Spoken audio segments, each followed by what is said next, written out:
Hello అందరికీ, ఇవాళ వీడియోలో నేను మీకు రెస్టారెంట్ స్టైల్లో ఎగ్ రైస్ ఇంట్లో ఉన్న ఇంగ్రీడియంట్స్ తోటే సింపుల్గా టేస్టీగా చేసి చూపించబోతున్నాను.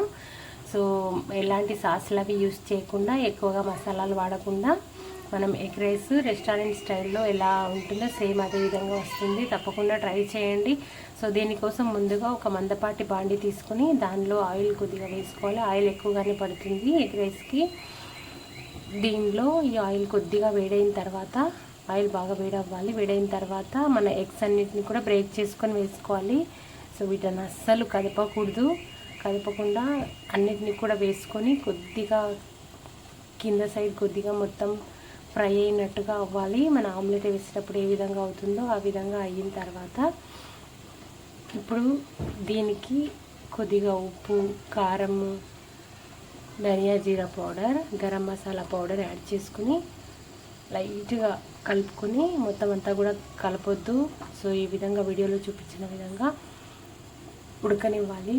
బాగా ఉడికిన తర్వాత ఒకసారి టర్న్ చేసుకుని మళ్ళీ ఫ్రై అవ్వనివ్వాలి. సరిగా ఫ్రై అవ్వకపోతే మనకి ఫ్రైడ్ రైస్ అనేది నీచు వాసన వస్తుంది. కాబట్టి మొత్తం అంతా కూడా ఫ్రై అయిన తర్వాత మనం దీన్ని తీసి పక్కన ఉంచుకోవాలి. సో కొద్దిగా కారం ఎక్కువగానే యాడ్ చేశాను నేను, స్పైసీగా ఉండడం కోసము. ఈ ఎగ్ రైస్ అనేది స్పైస్ లేకుండా ఉన్నట్టయితే టేస్ట్ అనేది అంత బాగా రాదు. కాబట్టి నేను స్పైస్ ఎక్కువగా యాడ్ చేశాను. యాడ్ చేసిన తర్వాత అంతా బాగా ఉడికిన తర్వాత తీసుకొని పక్కన ఉంచుకోవాలి. ఇప్పుడు అదే కడాయిలో కొద్దిగా ఆయిల్ పోసుకొని, ఆయిల్ ఎక్కువగానే పడుతుంది ముందే చెప్పాను కదా. సో ఆయిల్ పోసుకొని దీనిలో పోపు దినుసులు, చిన్న 2-3 లవంగాలు, చిన్న దాల్చిన చెక్క ముక్కలు 2, ఒక 2 ఇంచెస్ అలాగా తీసుకోండి. సో వేసుకున్న తర్వాత మీ దగ్గర ఒకవేళ బిర్యానీ ఆకు ఉన్నట్టయితే బిర్యానీ ఆకు కూడా వేసుకోవచ్చు. నా దగ్గర బిర్యానీ ఆకు అయిపోయింది కాబట్టి దాన్ని నేను వేయట్లేదు. దాన్ని స్కిప్ చేసినా పర్వాలేదు, కానీ ఉన్నట్టయితే వేస్తే టేస్ట్ ఇంకా బాగా వస్తుంది.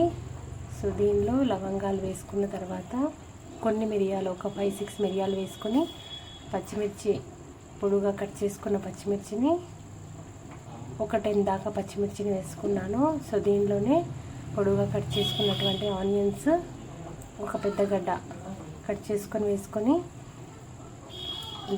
ఇదే హై ఫ్లేమ్లోనే ఉండాలి. ఫ్లేమ్ అనేది స్టార్టింగ్ నుంచి ఎండింగ్ దాకా. సో ఈ విధంగా ఫ్రై చేసుకోవాలి ఆనియన్స్ని కూడా.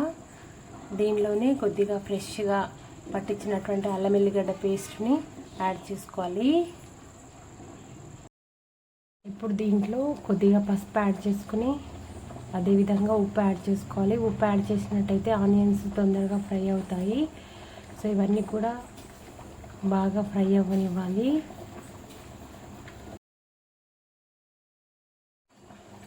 సో ఈ విధంగా మొత్తం అంతా కూడా ఆనియన్స్, పచ్చిమిర్చి బాగా ఫ్రై అయినాయి అనుకున్నప్పుడు ఒక 3 స్పూన్స్ లేదా 2 స్పూన్స్ మీ కారం యొక్క కారంని బట్టి వేస్ట్ చేసుకోండి.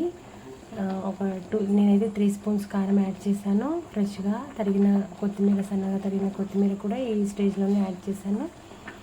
సో ఇదంతా కూడా కలుపుకోవాలి.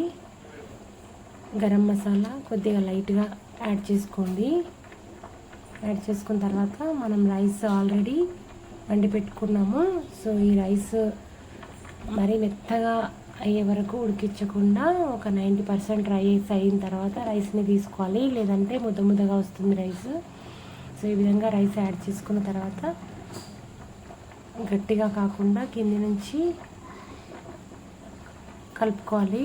కింద నుంచి పైకి లైట్గా ప్రెస్ చేయకుండా, రైస్ అంతా కూడా స్మాష్ అవ్వకుండా మొత్తం అంతటికి ఉప్పు, కారం, మసాలాలు అంతా పట్టే విధంగా కలుపుకోవాలి. ఈ స్టేజ్లో కొద్దిగా మీ దగ్గర చికెన్ మసాలా ఉన్నట్టయితే లైట్గా ఒక 1/2 టేబుల్ స్పూన్ దాకా యాడ్ చేసుకోండి. సో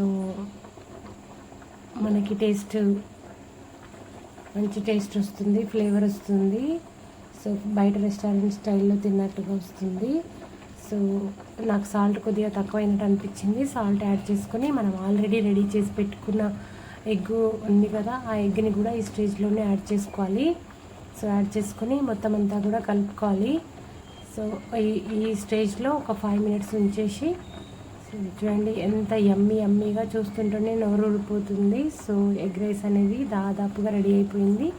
సో ఈ స్టేజ్లోనే ఒక 5 మినిట్స్ అలాగే స్టవ్ పైన ఉంచేసుకొని తర్వాత ఆనియన్ లెమన్ పీసెస్ యాడ్ చేసుకుని సర్వ్ చేసుకున్నట్టయితే యమ్మీ టేస్టీ ఎగ్ రైస్ అనేది తినేసేయచ్చు అండి. యమ్మీ ఎగ్ రైస్ రెడీ అయిపోయింది.